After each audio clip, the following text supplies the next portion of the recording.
Hello, Cleveland. Hello, Ohio. I'm proud of the campaign that Senator Sanders and I are running.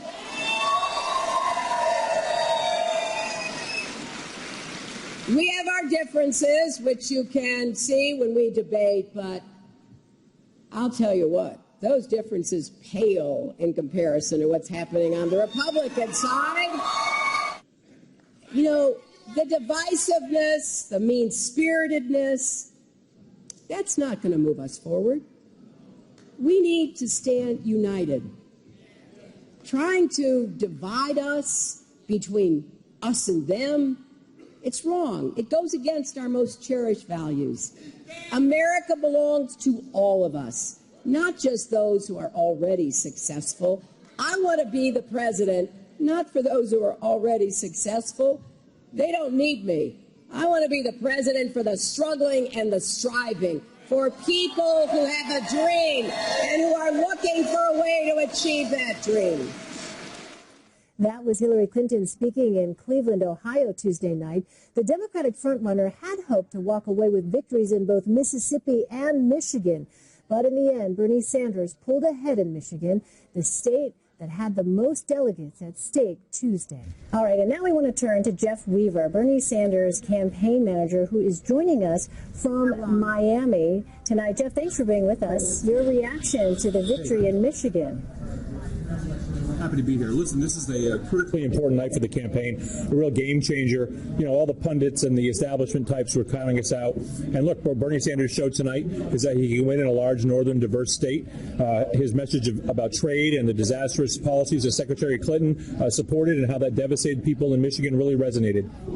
Yeah, I mean, what about that you think was key for him? Was it outreach to African-American communities? When you look at his efforts there in the state of Michigan, what do you think worked best for you? Well, I think his message on trade was really powerful in Michigan.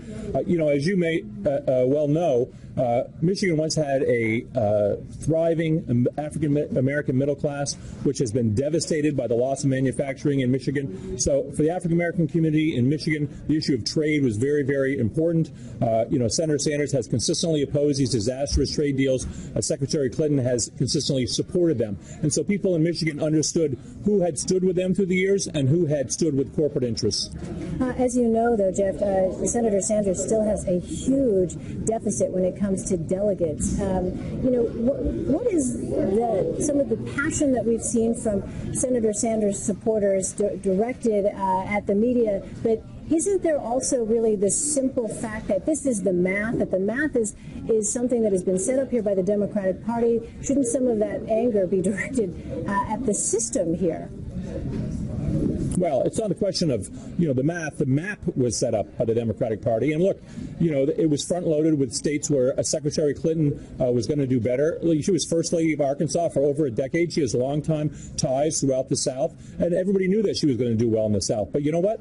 We're almost out of southern states. And as the calendar turns after the 15th, the calendar turns remarkably in Senator Sanders' favor. If you look at the states he's won from Colorado to Maine, all by double digits, you know, he's going to do very, very well in the North, and that delegate lead that you see with Secretary Clinton today is going to disappear. And at the end of the day, when we get through California and New Jersey at the end of the process, he's going to be the nominee of the Democratic Party. So, Jeff, you are saying that you still see a clear path to the nomination for Senator Sanders? Oh, absolutely. No doubt about it. There's no doubt about it. You know, where has Secretary Clinton had a convincing win outside of the South? Nowhere. And Senator Sanders has, by and large, with the exception of Michigan, which was very close, has won in the North by double digits. He won in Kansas by 30 points, Maine by 30 points. And there's a lot of other states like that where he's going to win by those kinds of margins and pick up big delegates. What about superdelegates? Are there efforts underway by you or others in the Sanders campaign to try to change some minds? Well, of course, as this process goes on and the people speak and the people come out increasingly for Bernie Sanders, you're going to have a lot of superdelegates, many of whom are uncommitted at this point, who are going to move in his direction. You're also going to have people who are now supporting Secretary Clinton rethink their positions. You know, in 2008, 120 superdelegates changed from supporting her to supporting President Obama. So there's a lot of room to move on superdelegates. The superdelegates don't vote until the convention. And by that time, I think we're going to have established that Senator Sanders is the choice of voters across this country and the choice of the Democratic Party. So, Jeff, what states are you looking at next week? Well, we're going to compete. There's 5 states coming up next week. We're going to compete in every one of them. We're on television in every one. We're in Florida today. We're going to be in North Carolina. We're going to be in Missouri. We're going to be in Illinois. We're going to be in Ohio. We're competing in all 5 states, and we're going to compete aggressively. And I think we're going to get a lot of delegates next week. And then after that, as I said, the calendar turns even more in his favor, and I think you're going to see her lead in delegates start to dwindle. And by the time we get to the end of this process, we're going to have more. And very quickly, Jeff, what's the message for the debate that's coming up?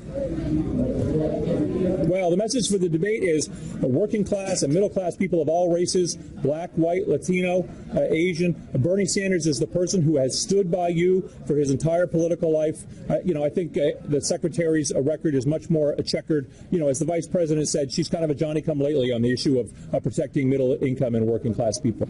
All right, Jeff Weaver, campaign manager for Senator Bernie Sanders. Thanks so much for your time, Jeff. Appreciate it. Thanks. Happy to be here. Thank you. All right, let's turn to Steve Chigueras, our CBS News senior political editor. You heard it there, Steve. He says he believes there is a clear path to the nomination for Senator Sanders.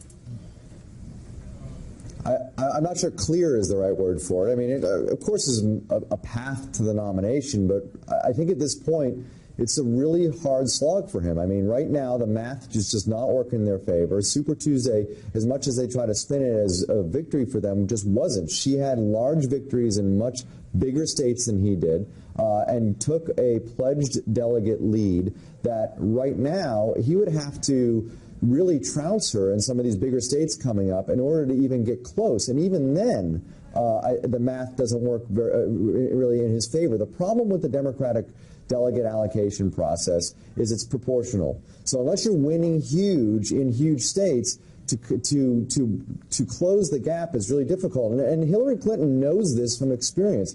In 2008, she was down to President Obama, and she stuck it out all the way through the end into June, and still could not catch up to him in pledged delegates. Even though she won states late, like Pennsylvania, Indiana, West Virginia, Kentucky, these weren't small states. She won. She didn't win big, but she won those states, and everybody was talking about, is this the point where Clinton's going to turn around? Is this the point where Clinton's going to turn around? And she was unable to do that. And then ultimately, Obama, even though it was very late, clinched the nomination in terms of number of delegates. So unless something turns around here where Bernie Sanders, A, starts to win big in big states, and B, really can flip those super delegates around in significant numbers. I mean, she has a huge lead among super delegates, and I understand that they're unpledged, but she locked these in, and I'm saying locked in a sense that these are people who have endorsed Hillary Clinton, and she locked them in early. And if these people have a change of heart, it's not going to be until very, very late in the process. And I think in order for that to happen, she would have to start losing in this pledged delegate race, which, again, mathematically is such a high bar for him right now that it's almost impossible. Yeah, and yet, Jessica, despite the facts that Steve just laid out, Jeff Weaver was very energized to, I mean, a very upbeat, I think at one point used the word game changer to describe his victory in Michigan. What's your sense of it, though? I mean, he's claiming that he has the ability and he believes they'll be able to change some minds when it comes to these superdelegates. I'm sure some. I'm sure a few. And I think a lot of that will depend also on how close Bernie Sanders ends up getting in the delegate count. Because I think that people are fundamentally concerned with reflecting the will of the people, and Democrats are particularly sensitive to this after what happened in 2000, where they feel that we were robbed of that election. So I think that he has a point there. I think that he's also extremely good at his job, and there's a reason that Bernie Sanders picked him, and that, he's true blue there, and this is exactly what he should be saying. This is, however the delegates shake out, and it's going to be about even, or she's up a little on it. It's hugely exciting what Bernie Sanders pulled off tonight, and everyone largely did count him out of this, or certainly didn't think it was going to be close. We were talking about upwards of 10-point leads in polls for her, upwards of 20-point leads in polls for her. Not too far away. He had, I believe it was the mayor of Flint came out for him, and she was, remember that? When she left, I think, New Hampshire or South Carolina to go to Flint, and she was the first person there to speak out about it. Bernie Sanders did end up going, but, she really took that head on and said, I'm going to get out in front of this, and I'm going to show up here because I've been showing up here for 30 years. And they essentially turned around and said, it's not good enough. And we are interested in hearing about a change candidate. And that's what Bernie Sanders is. I just don't think it's enough to win the nomination. How do you think it might affect the debate that's coming up? Oh, well, I think that this is definitely an affirmation for him that the more aggressive tone that he took on Sunday night resonated. You know, I'm not talking about the finger wagging and things like that. And personally, like I said earlier in the program, I don't think there's a racist or sexist bone in Bernie Sanders' body. I think he misspoke, obviously, on the ghetto comment and has since clarified. And I don't think that he intended to talk down to her, though the optics on it were not ideal.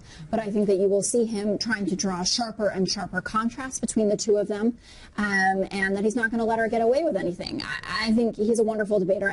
I do think that she has shown what a good debater she was and continues to be, but I think it will be aggressive.